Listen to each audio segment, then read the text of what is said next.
सबसे पहले दोस्त अपने बिहार की वो ऐतिहासिक उपलब्धि बतलाते हैं जो आप लोग को सुन के दिल गदगद हो जाएगा। क्या बात कर रहे हैं? अरे हाँ, बिहार के लोग कम से कम ये तो कहेंगे कि नहीं, नीतीश कुमार कुछ नहीं किया, कम से कम ये ऐतिहासिक काम तो करके गए हैं। अरे कहना क्या चाहते हो? हाँ, अपने सीएम नीतीश कुमार जी को देखिए किस तरह से ग्राउंड में घूम रहे हैं और हाय हेलो कह रहे हैं दर्शकों को। मतलब कि यह स्टेडियम तैयार हो गया है और पीछे देखिए मैच भी चालू है और स्टार्टिंग हो गया है। तो भाई साहब, इंटरनेशनल लेवल पे अपने बिहार में ग्राउंड रहेगा, क्रिकेट होगा तो भाई मजा ही मजा है।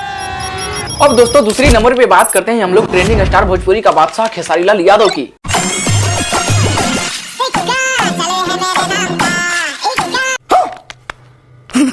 भाई साहब, मतलब छोटा मोटा बात नहीं है कोई भोजपुरी कलाकार के लिए एक दूसरे राज्य में, यूपी बिहार नहीं झारखंड में दोस्त, खेसारी लाल यादव के लिए इतना सारा भीड़, खचाखच भीड़ कि खेसारी लाल यादव मजबूरी में अपना फोटो खींचने लगे कि भाई फोटो भी खींचने दो, आखिर मेरा फैन फॉलोइंग इतना है, कैसे है इतना। खेसारी लाल यादव भी चमका गए। तो भाई साहब, ये होती है मतलब पावर।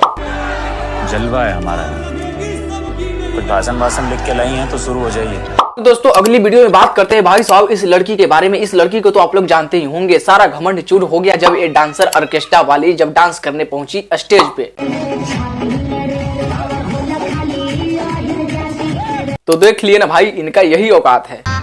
भाई साहब, मतलब किसी को औकात पे जाना नहीं चाहिए, जिसका जो है जैसा है वैसा कर रहा है, लेकिन क्षमा चाहते हैं इसके लिए औकात के बारे में बोल देंगे। बाकी दोस्तों इन सब वीडियो के बारे में आपका क्या राय है कमेंट में जरूर बताइएगा। बाकी मेरे चैनल सब्सक्राइब कर लीजिए क्योंकि इस तरह का एंटरटेनमेंट वीडियो लाते रहते हैं इस चैनल पे।